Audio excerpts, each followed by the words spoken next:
Good Friday. I'm meteorologist Joseph Neubauer. Latest update from the Storm Prediction Center. We now have a low risk for severe weather that could factor into the forecast later this afternoon and into the evening. It kind of follows in the same trend of what we saw on Thursday with those loud booming storms, several severe thunderstorm warnings that we saw on Thursday. That could be down the line. A possibility here for our Friday afternoon. After 2 p.m.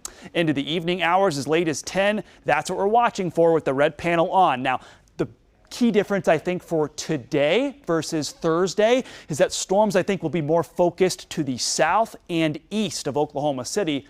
That being said, going to keep the rain chance at a moderate to high for Oklahoma City, just in case the storms do go up right on top of the metro. I think there will be a focused east and south of the metro, but I'm going to keep that window open. Summertime forecasting can oftentimes bring a lot of error. We'll be watching closely for small fine tuning that we need to do. You can see the Storm Prediction Center, and the severe storm risk is certainly east of Oklahoma City, but still storms could go up non-severe as far west as Oklahoma City, right on top of us in the metro, and then they get severe as they push east. So I'm talking down to Purcell, Pauls Valley, Sulphur, Ada, Seminole, Shawnee, Holdenville. These are spots that could see some of those isolated strong storms. It's a 1 out of 5 risk. It's very isolated. If we do see any yellow polygons pop up for severe weather, it would most likely factor in due to winds, 50, 60 mile per hour wind gusts, possibly some small hail.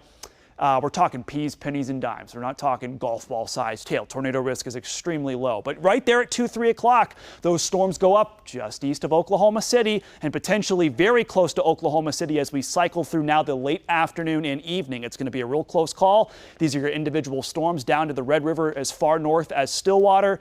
Wind and a small hail risk. 8 p.m., we're still tracking targets out on the radar, and then by 10 o'clock, those storms are starting to advance east. We have some storm chances over the weekend. They don't necessarily lean severe, but there are storm chances this weekend that we need to get you ready for. That's where meteorologist Sabrina Bates comes in. She'll be tracking today's storms, and she'll also have the latest update on our storm chances through a busy weekend here in Oklahoma. That's coming up here on KOCO 5.